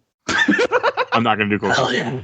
Cocaine has a chance of killing you the first time you do it. So. And then you become a ghost who moves stuff. I mean, no, thank you. I have no cocaine's too. Yeah, I mean, the only drug I'll do weed, but I just eat it. But I don't do edibles either because then I get. See, the problem for me is that I actually have to be lucid at all times to constantly be working on my craft, which is podcasting, recording, editing, playing games, watching things. Like I'm constantly doing that, and that's not by accident. But like when I used to drink a bit more than I should have, I didn't even like getting drunk because then I couldn't play video games because I'd be too drunk, and I'm like. I have time to, I need to, make use of my time I have. I can't be sitting here, being unconscious. Like, no, thank you. So I couldn't do it. That's Mike's Twilight power is dedication. I mean, I am a dedicated person. I'm also very organized, which helps me in my professional life and my podcast life, by the way. So because I'm actually decent at my job and I'm better than I think I am at times. And it's because I'm so well organized and dedicated to getting shit done that has to get done. And I'm like, yeah, I do it with the podcast too. Oh, I don't feel like recording today. Fuck. Hey, welcome to Game. And then I just go, you're not. But yes, there's your fun inside baseball, guys, that you didn't ask for. This episode's going places. I mean, Alan Wake 2 is also a game that made me depressed. Because sometimes I have seen this happen to me where I play certain games and I will kind of take over the game for that week. I will feel the way the game is feeling. And this happened to me. This has happened to me before and I feel like this game I was really depressed this last week. And I'm starting to wonder, because as soon as I beat Alan Wake 2 and like now that we're talking about it is done, I feel better. It's like I was Alan for a week. Apologies. Sorry. So, I mean, it's life. But also, I think part of like what I do is I get really into my art. I mean, podcasting is my art. And when I play a game, there are times where I become obsessed with said game. I watch videos. I just get so into it. Now, Alan Wake 2, I didn't watch enough videos because I didn't want to be spoiled anything, really. I mean, I enjoyed it. It was just, but I feel like I was starting to kind of be Alan. Like I was just kind of sad and I didn't know why. And because this game is just depressing in a good way, but it is depressing and fucking freaky as hell. Like if I wasn't playing this with a guide, it would have scared me more. As a dad, the Logan drowning stuff really hit for me. Like that is just so terrifying to like Same. the idea that something so traumatic happened to Saga and then she just blacked it out or blocks it out and it's just like, oh, my daughter is fine, you know? The It's human just like, brain ooh. does that, by the way. That is a real Right. thing that the human brain will do to protect you. It will change. I have blocked out things without even realizing it until certain things happen to me. And I'm like, I can't remember. Like, I have no memory of certain events in my life for a good chunk, like about a year worth of time. Like, my memory is just so jagged because I had such a bad experience with an ex. And like, your brain does that. But the idea of losing a child is just, that hit me too. I think I didn't like that either. I mean, that's why yesterday when I beat the final draft, I was like, oh, I like the original ending more because there is an uncertainty to that ending as far as was that just the dark presence affecting everybody's memories, or is this an actual event that happened and Saga has to reconcile with it now? I completely agree with you, Nate. And the way they could have legitimately won up that is they have that as the ending, right? Like that's the ending to Alan Wake 2, no matter what, right?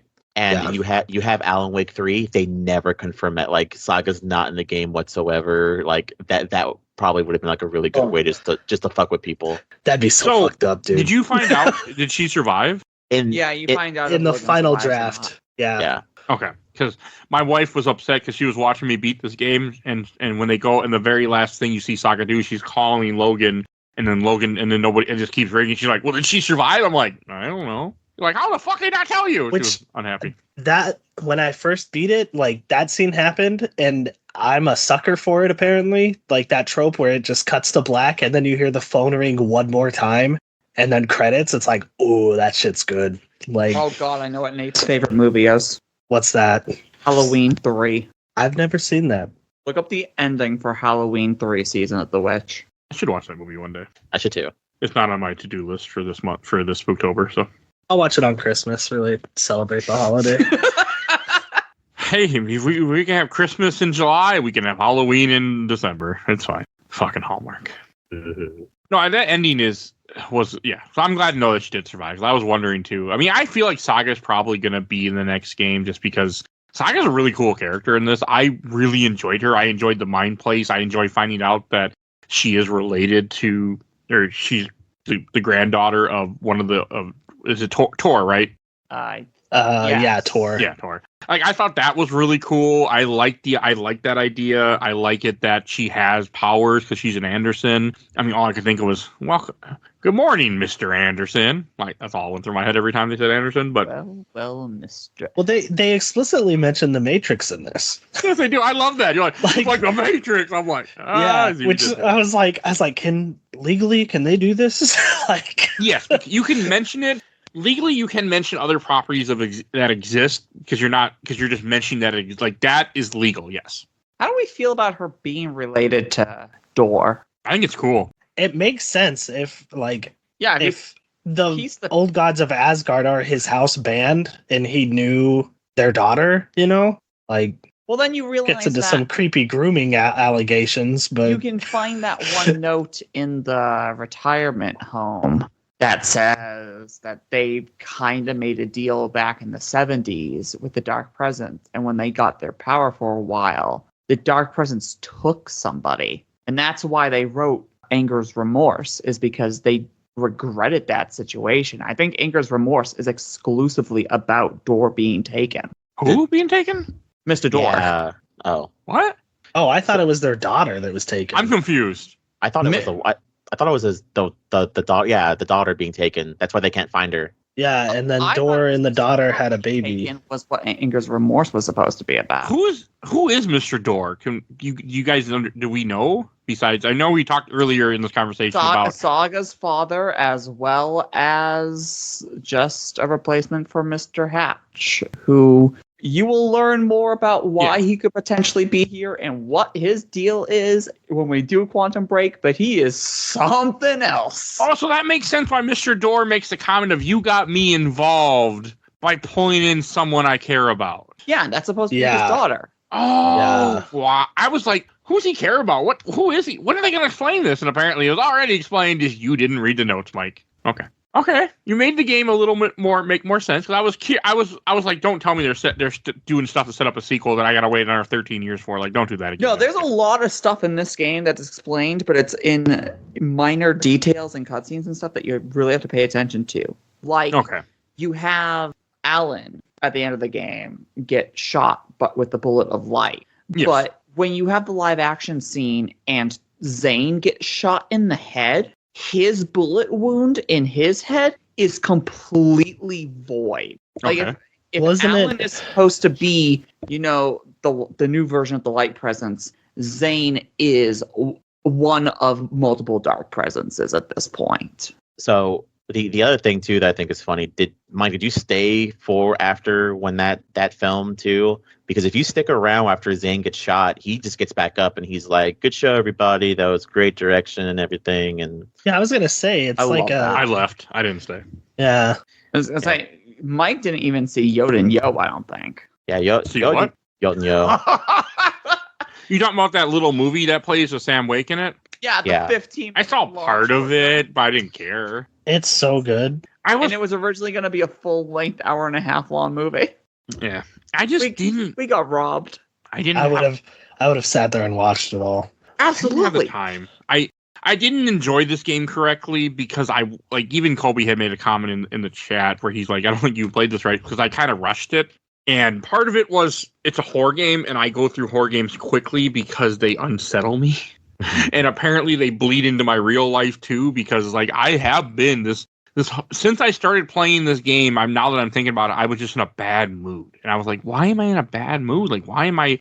And it was this game. It was just this game bleeding into me because I take my art. I'm an artist, so I'm playing. We all? Yeah, we all make content of some sort. Yes. I don't think I am.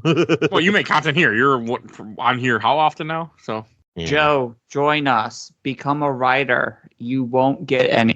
I mean, I am a writer. At heart, I wrote a novel. I just unfortunately doesn't exist anymore because I was on floppy disks. And I lost all the manuscripts of it too. So over time. But no, I mean, I wanted to be, when I was a kid, I wanted to be a writer. Like I mean like 16, 17, 18. Like I was going to make myself a writer, but I needed money, and I stopped writing because I couldn't make money. So and I had a kid on the way. I've got I have a little bit of time because I have to burn off by 11. Oh yeah. But there's two really important things I want to talk about just in case if y'all want to keep going after I leave. Sure. One, which is really great. Mike, how do you feel about the song as a spoiler for later in the series, which is, what is it, Phoebe? Which song? What's the exact line in the song? Are you talking about? Show me the champion of light, and I'll show you the herald of darkness. Yeah, that was to allude that Alan's still being controlled by Mr. Scratch. Oh, because he is. You find out he is being controlled. Yeah, and that's what the song is. The song is supposed to be that he is still being controlled by Mr. Scratch. Okay. That whole song's a spoiler. But you don't understand it because it doesn't make any sense, type of thing. And because you're too busy rocking at the moment, you're like, this is a banger. It's a great banger. Oh, and then this isn't what we're talking about too. Mike, how do you feel about all the chapter songs? Because all this fucking music in this game's great. You mean the parts where you hit X and continue on the game and don't even hear the song? God, they were fine. Damn it, Mike! God damn it, Mike! God, you knew it happened anyway.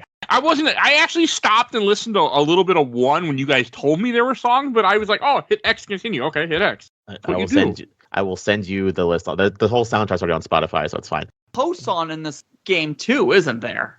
There's a Mr. Scratch rap that's fucking hilariously good. Oh my god. What? I forgot about this. Yeah. I did not hear this. I might have to look this up. Yeah, it's like a dark fucking Papa Roach rap where it's like, I'm Mr. Scratch and I'm in your walls. I'm gonna kick your ass and take your balls. I'm gonna have to look this up now. I also want to say that this game they made all their own music because of all the bullshit with Alan Wake 1 where the game got delisted for a while because of music rights. Oh yeah, I was gonna say I know for a fact that there's a Poe song in this game, and I was gonna say Poe is she did the music for the Chapter 2 finale in Alan Wake 1, the song Haunted, but she's also the sister of the writer of the book House of Leaves, which the series also takes heavy inspiration from, it feels like. Is she the one that stopped making music because she had a really shitty music deal or something that you guys mentioned in the chat? I think so, for a good while. Okay. Came out of retirement kind of recently, Ian told me. Okay. It's the Poe of the Falls, who pretend to be the Odin group, or the gods of the old gods. Guards of Asgard. Yeah, and they have some kind of contract going where they're like, yeah, we'll make all the music for your games and we'll have a deal. That way there's no reason why the games will ever be delisted and shit like that. Well, I don't think anything to do with them. I'm assuming it had to do with the fucking record companies that somehow own the music. Like, no, fuck you. We're getting every cent out of you we can. So the one last thing I want to talk about, we've already kind of gotten the ending. There's one part of the game that I actually have, like, I hope everyone else felt the same way too. And like the pit of my stomach genuinely feel bad, which is the reveal that Alice killed herself. And like I've never felt more bad in a game than I did in that moment. Well, yeah, that's hard. They do retcon that, I think, in the final cut. It is where it turns out that her killing herself was a faked thing to make. No, that's in the regular ending. Yeah, it's a post-credit scene. The after credits. Okay. Yeah, it's the after credit scene. Yeah. But yeah, when that happened, I just had to put the controller down and walk away. Yeah, I was legitimately upset whenever it revealed that, and it has the pictures just go slow by slow, like on your screen. Like I legitimately felt bad. You're supposed to. That's the point. You're supposed to feel terrible because Alan feels terrible. Man, if you have depression and you play this game, it fucks you up. I can see that. I mean, Alan feels terrible for like 2 seconds, and he goes, "Scratch tortured Alice until she killed herself," and it's like, brother, that's you. Yes, but that's also part of grief where you change your target. That's what the human brain will do to you. Like, you will change your target to something else. Quick side story. I know a guy who his daughter passed away from a drug overdose, and what he did is he decided to blame the Mexicans for bringing drugs across the border and became a huge Trumper because his daughter died. And he went, it's not their fault, even though it turned out he was the one that introduced her to drugs. So technically it's your fault, asshole. Oh, but that's rough. It was, but his mental was, I'm going to worship Trump because Trump told me it was these people. Like, he needed to have someone to hate. It is the mental, like, that's why Alan Wake does that and go and hate Scratch even more, even though he technically is Scratch, but, but is that you have to, when you go through terrible grief, you have to have something to focus that grief on, and you can transfer that grief into anger and focus on anger. You can deal with it better. There's my example.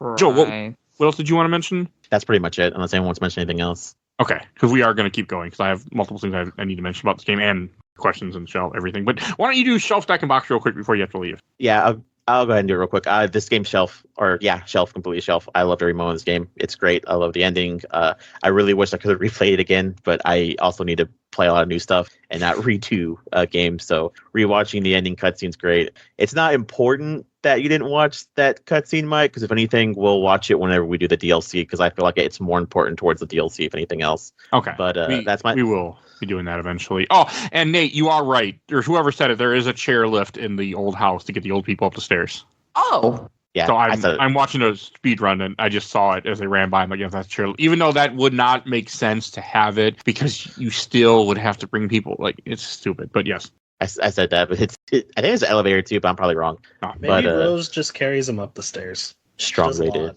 I love that Rose is also a CNA too, and then she's wearing the scrubs. I thought that was awesome. My wife was a CNA for years, so it made me smile. I also like Rose a lot in this. With that, I'm being pulled back into the darkness, so I will see you guys later. No. All right. See you, Joe. I'm glad you said something I wouldn't have remembered that you had to go soon. Bye, Joe. Okay, so a couple other things that I do want to mention still, that like the stuff with we jumped around a whole lot, but that's fine. Like with Alan, like all the New York, it is cool that he's in a different New York, because he's not in real New York. He's in his version of the Darkness, New York. That is kind of cool. The theater stuff is very fucking creepy too when you do that whole level. That's a good level. It is a very good level, and it's all of those set piece levels, the hotel, the subway, theater, they're all really good levels. It's just the subway is the one that's the most confusing, because you don't really know what you're doing in the first place. I think it's also the one that's implemented the worst. And it's earlier where you're still learning the way the game controls. Yeah. Oh, another thing I don't like about horror games, I don't like when I don't have a map. I mean, this game has a map most of the time, but there are a couple points you don't have a map, and I was very irritated when I didn't have a map. That's another me problem, though. The map in this game is actually really good. It is funny, because when it first came out, the control map was awful. So it's good to know that Remedy knows how a map should work now. It also does the Silent Hill thing too, where it marks on your map things where you can't go. Yeah, that's so good. I love that about Silent Hill. I think that's such a cool little thing that I'm glad more more stuff copied. And if you find a collectible like Saga or Alan will circle it. Oh, And if they grab it, they'll cross it out. I didn't notice that because I didn't pick them up. That's cool. God damn it, Mike. I mean, I picked up the ones I found. Okay, I just didn't go out. Like, I started going out of my way to search for stuff. That's how I play all horror games. But it didn't take long before I stopped doing that because then I'd find more enemies. If it helps, none of Alan's collectibles are achievements or anything. They're all completely optional. I don't care about achievements anymore. Okay. That I did at one time. Like, I actually beat Alan Wake 1 on Nightmare difficulty for the achievement. That's how much I loved Alan Wake 1. And I can count on the one hand how many games I beat on hard mode. I think it's 2. So I don't do that. That tells you how much I love that game. And that's one of my issues with this game. It was just such a horror game. And it was hard for me at times to... I love the story. I love where it goes. I love seeing the way it interacts with Saga and Alan and everything. Like, that is so well done. But it's so unsettling at times. One thing I thought was cool. I like it with Rose where you have to give her the password before she tells you, where she just keeps playing dumb until you give her the password. I thought that was good. Oh, you're the main character now. So a couple questions that I have that I did not understand, but you guys can probably answer for me. Okay. When it comes to... When Alan came out, was it actually Alan or was it Scratch, or they're both the same person? Like, that's what it was trying to tell me? When you first meet him as Saga? Yes. I think that's 100% Scratch. Yeah, that's my read on it, too. Because you can hear Alan in his 3rd, 6th, and 9th chapters, that should be the ones, talking to Saga and giving his side of the conversation. But at that point, another Alan would be standing in the other room, supposedly. So it makes sense that they can't be the same person. There's some time travel shenanigans shit going on. Okay. Now, that was one thing I was confused about. I did think it was cool that you find out the cult of the tree, which I think was also a joke, because, like, what cult calls themselves a cult? Which is true. They don't call themselves a cult. They call themselves a religion, usually. And their leader is always God. So I was watching a documentary on Netflix about Twin Flame University, which is a cult. And they were trying, and at one point, after they've been around for a couple of years, the guy's like, see, he's Jesus. He looks just like him. It was him in those pictures of Jesus. Mike, you should look up the cult of the subgenius at some point. Okay. And there's also actively in America over 10,000 cults currently. Of course. I'm not surprised. And apparently after 2020, a bunch of internet cults sprouted out because COVID. So there's your fun facts. But no, the Call of the Tree stuff I think is really good. I like the idea that they're also, like, you find out from the notes they're idiots too, that they're not following orders, and that's some of the problems they're having. Like, I think all that is cool and makes sense. Now, I really like the story, and I really like the experience. It's a game that I much rather would have watched somebody play sitting next to me than play myself. Well, maybe we'll get movies or TV shows of this someday. I would love to see more Alan Wake. It also bummed me out that it took me... And I was also irritated that he doesn't get out of the dark place at the end of this game, because I've been waiting 13 years for him to get out of the dark place, and I'm still waiting, so, yeah. Well, okay, so we've alluded to the final cut ending, but one of the things inside of it is you see him get back up from when the bullet shoots him, and he's got this white pulsing kind of third eye going on from where he got shot. Okay. And they officially call him the master of many worlds. So there's a high possibility that he could just walk out whenever he wants now, and he might just be like a god now. I look forward to seeing where they go.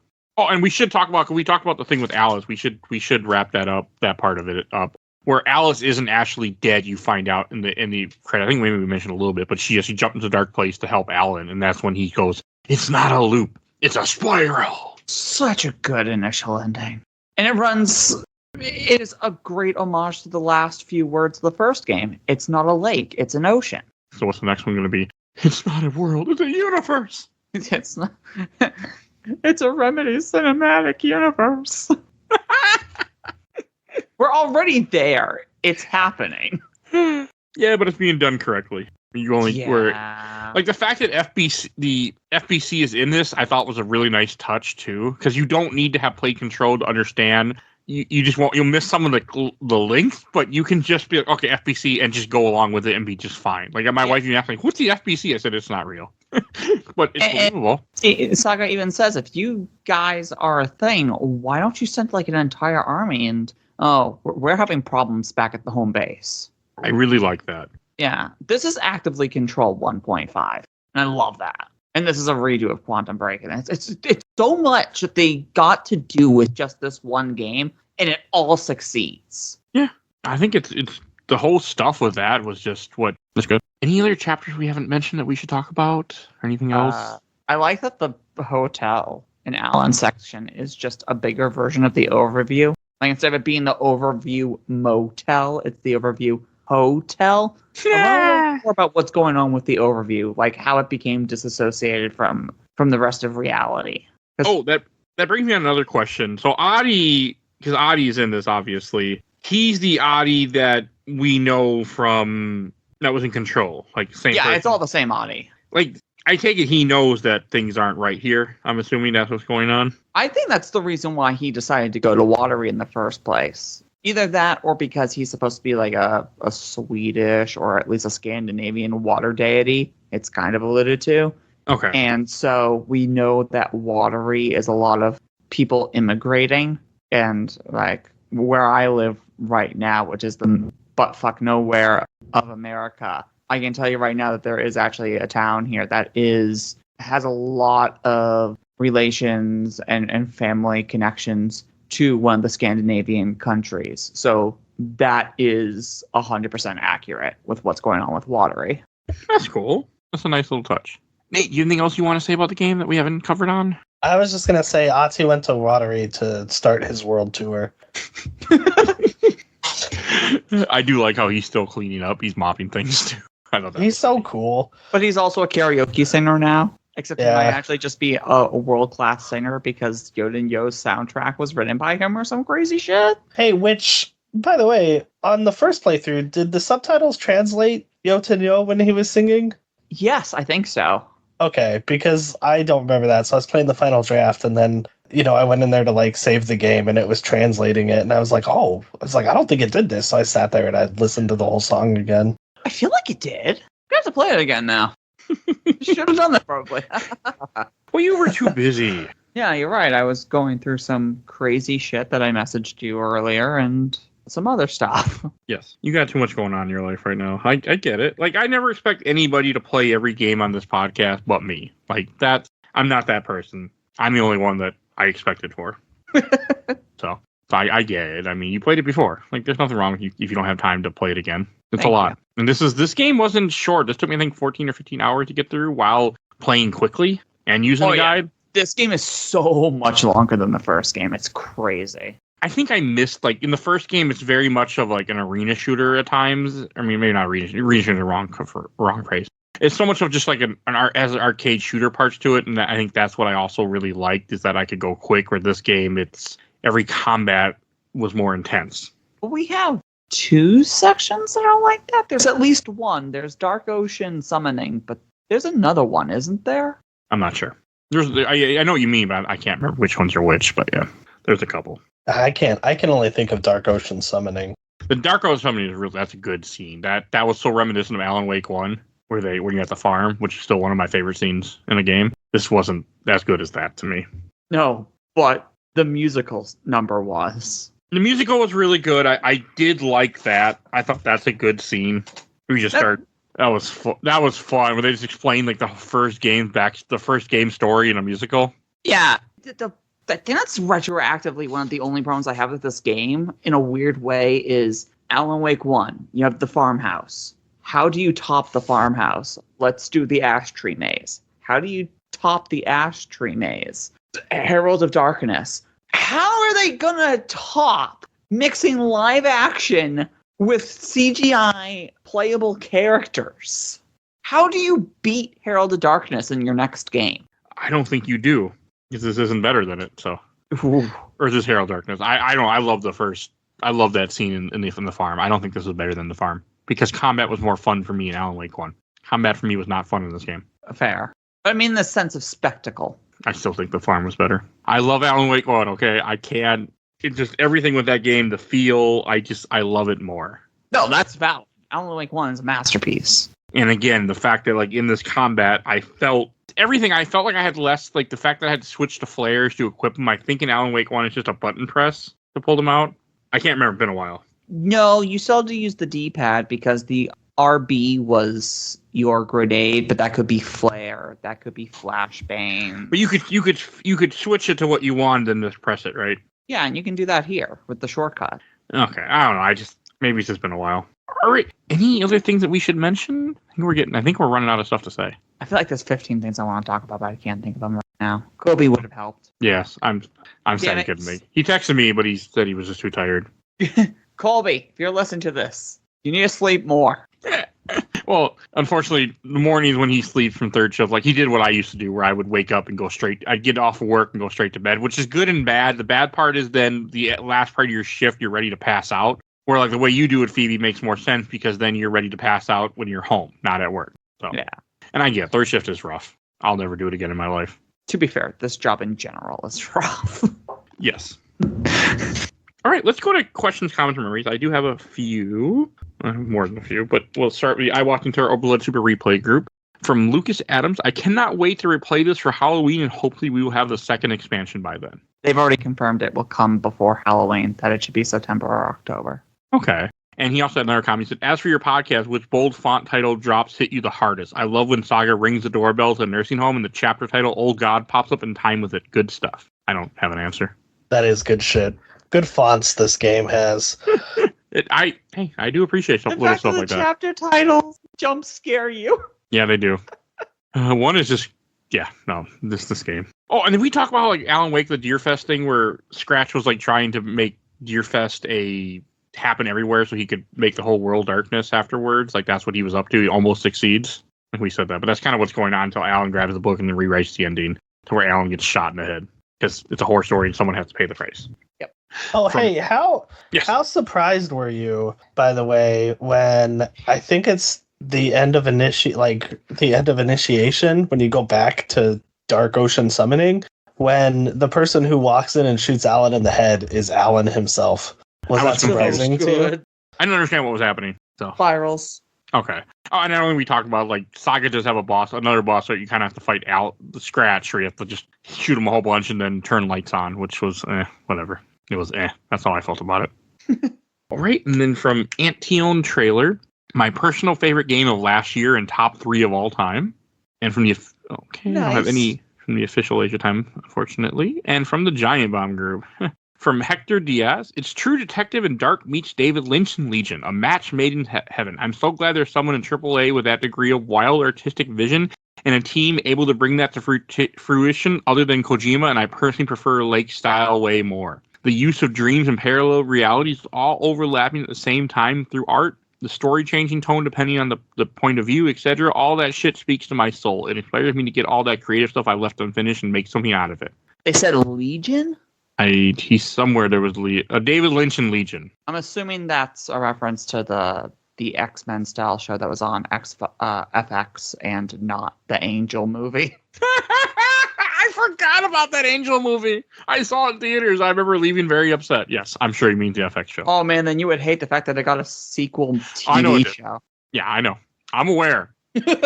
Never saw him, but I'm aware. Legion is one of the movies. I had a friend of mine that I unfortunately don't talk to anymore, but he still loves your movies. And so like once a week or every couple of weeks, we'd just go to see random movies. And he took me to go see Legion once. And I'm like, this is fucking awful. So, because I didn't get out much because I had a kid and I was a single parent, but his grandmother would watch him for me. And she'd be like, oh yeah, you can go to, I could go to a movie. So she'd watch him and I'd go to the movie. And it was one of the few things I did. But yeah, I went and saw that terrible piece of shit. And from Jake Nickel, my take from it is that I wish the Guardians of Asgard were a real band because their music absolutely slaps. Among many other amazing things, like how I used its portrayal of being stuck in a dark place in your mind and using it to get out of a deep personal depression. They are. It's called Poets of the Fall. That's what someone else said too. And I get it. I mean, art can help you. Like art will get you out of things, or in my case, art will make you depressed because you have issues with your art. But no, it's good. That's what the point of art is. That's what makes us special. That's why AI shouldn't be making art, because it needs the human soul. Yeah. And let me see here. I have 2 dumb ones, but I'll read them anyway. From Simon Headland, I'll be live reacting to your podcast on my podcast, Games My Uncle Made at Nintendo, where we aim to chronicle all video games ever made by my uncle while he was working at Nintendo. Please tell me that's a real show. It is not. It's called Making Fun of Me. So. Damn it. And yeah, another one from Brian Brown. I highly doubt your mom found Alan Wake 2. You are correct. She did not. Nor would she have bought this for me if I was a kid. at the time that this came out. This would have been should have been like, nope. I mean, she did buy me Super Ghouls and Goblins in my first game ever. Or whatever the hell it is for Super Nintendo. Because she... Oh, Super Ghosts and Goblins? Yeah, that was the first game I ever had, ever was bought for me that I ever owned as a kid. Unfortunately, I don't have it anymore. But that was the first game she ever got me. And then I couldn't play it because that game is ridiculously hard. So then she bought me Turtles 4, which I could play. Turtles in Time. Thanks. Never mind. I have sewer surfing stuck in my head. You're welcome. And let me see what else I have. I have a couple more. The Giant Bomb group is just, they must be fun at parties. Or at magic shows. If people go to magic shows still. People do it. From the Survival Horror site, check out one comment from Carrie Capo. Haven't played it yet. Alan Wake 1 was a huge disappointment. Not scary at all. They refill your ammo every 10 minutes or so. Too repetitive. Well, you'll like this one then. This is not... Alan Wake 1 isn't a horror. Alan Wake 1, as Joe had said, is a thriller, where Alan Wake 2 is a horror game, and he'd also had put Control as a shoot 'em up, or a shooter. Something like that, he said. And he's right. That's, again, a little bit my issue with this game. This is a straight up horror game. And that's hard for me. So, from the Horror Survival Horror Games group, from Rio Fori, Alan Wake 2 is a masterpiece in horror, gaming, story, graphics, just everything. I can agree with that.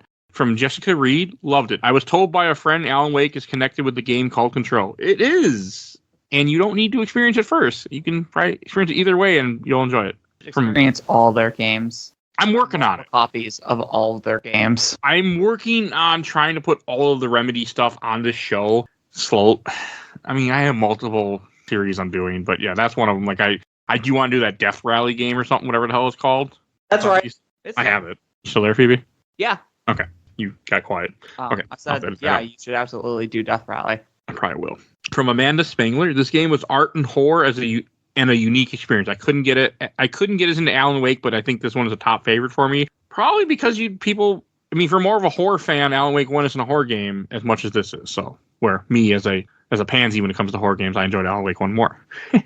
From Sean O'Donnell, it's close to masterpiece status. A real zinger of an experience, and it needs to be talked about more. Should be game of the year. I don't even know what came close. What won last year anyway?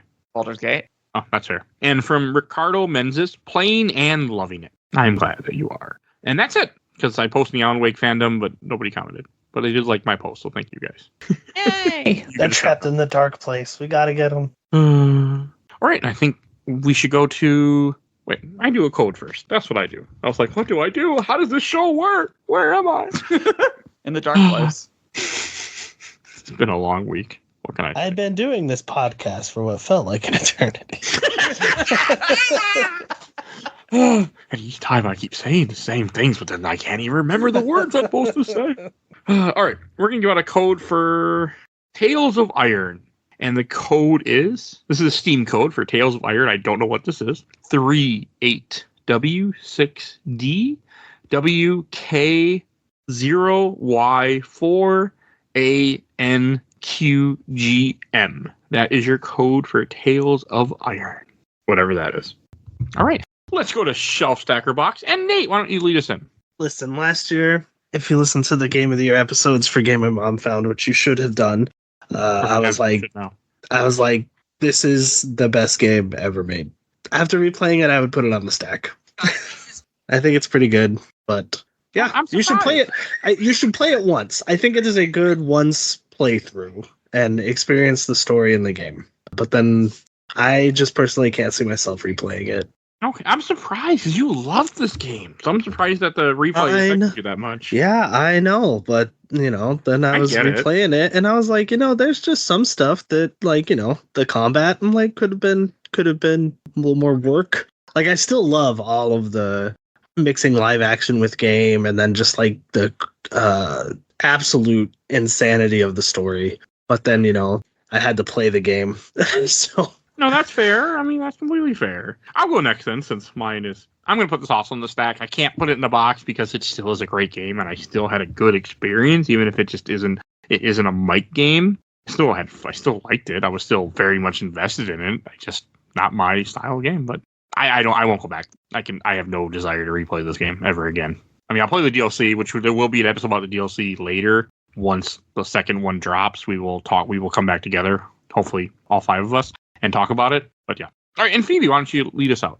I will put this on the shelf. The cover of this game is absolutely wonderful. The usage of red and gray over or underneath the giant text that says Alan Wake 2 is definitely a 5 out of 5 when it comes to covers. This is a cool cover. Being cooler was a physical edition if it came out with release. But there's my attempt at the Fairy Odd Parents meme. This is where I put it if I had it. I do like that you bought it digital, and then they finally announced a physical version this year. Yeah, just so that way we can make the joke of the book review.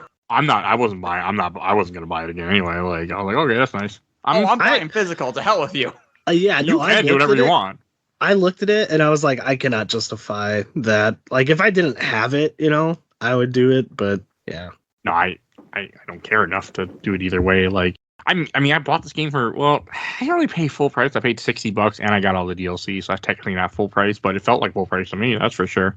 If you buy the physical version, I think it just like when you're walking around your house every once in a while, it just pops up in your face and screams at you. No, thank you. All right. I think I should introduce what we're talking about next week. Next week, you can hear us talk about Assassin's Creed Liberation. I think that's what it's called, right? The one where you do the costume changing? Yes. Okay. Yep, that's Liberation, yeah. That's the one you get to hear about next week. We're continuing our Assassin's Creed journey. I still haven't caught up, unfortunately. I still got that game and 2 more games after that before I finally get to play a new game for that series, for me. Which is the new game? Unity. So, Unity's so good. Flag? I played Black Flag before. And I'm assuming the other one is Rogue. Yep, I played Rogue 2 before. I stopped at Unity because I didn't have an Xbox One that worked. Well, no, I had an Xbox One. I just didn't play it. And then, because when Unity came out, I didn't have Xbox One, and then I stopped playing the series. And when I went and replayed the series again, I got up to where Unity would have been the next one, and then I stopped. And I started a podcast. Anything except Unity, I heard is good now because they fixed everything because they passed all. I played Unity at launch, and I loved it. You're crazy. I thought it was one of the best, like, Assassin's Creeds. And, like, I admit there were glitches and bugs, but I think that story is really, really underrated. You know what? Yeah, the story is pretty good. And then Syndicate's just a fantastic game, and it's sad that they never made another Assassin's Creed game after that. Whoa, Assassin's Creed Origins is really good. I'm excited for all of them. Ah. So I love that series. I'm excited to play more. I'm doing a few series on this podcast right now, and it's a bit. But hopefully a couple of them will be wrapped up soon. Not Kingdom Hearts. That's the monster. Mega Man, the regular Mega Man series is almost done. At least the numbered entries version of it. But yeah, Mega you have Man 11 left. X series, you have 7, 8, and 7 and 11 are both already on the schedule for this year. Even if someone didn't tell you 11's on the show this year, it is. And then you're doing the Battle Network ones, right? At some point. The best. Some point I will. Mega Man games ever made. Yes, they are! Oh my god! Eventually, I just don't know when. Like, it comes in its phases. I think we should wrap this up. And Phoebe, where can people find you at? I am the Let's Play Princess. You can find me on YouTube, Twitter, Twitch, and as one of the co-hosts of the Nerds A Broadcast podcast. If you just look up Nerds A Broadcast on any platform, you'll find it. Okay. And there'll also be a link in the show notes, too. And Nate, where can people find you at? You can find me. I don't know why I was singing that.